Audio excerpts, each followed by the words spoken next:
Alright folks, this is the same setup we were running last night. We're still at 1/16 base spacing on the slave.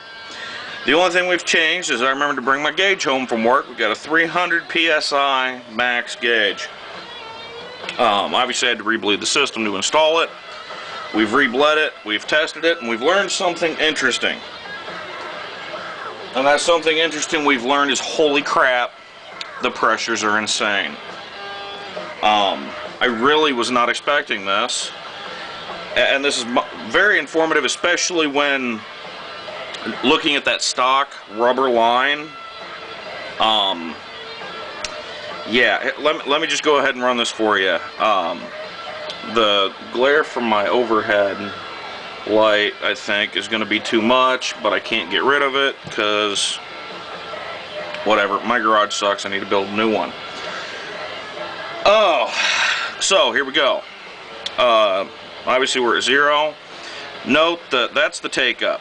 When you just put your foot on the pedal before you really start to feel anything, because we're at 0, and this is what we want. You're supposed to be at 0 PSI so that your TOB doesn't have any force on it to speak of.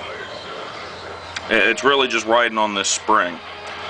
So we got the take up at, we're halfway between 125 and 150, so that's what, 137-ish, when the pressure plate fingers start to move. 250 and we still haven't moved. 300, past 300, we move and we hold at 280. Peak pressure, based on how far it spiked over, is probably close to 400. Excuse me, Mountain Dew burp. Probably close to 400 PSI.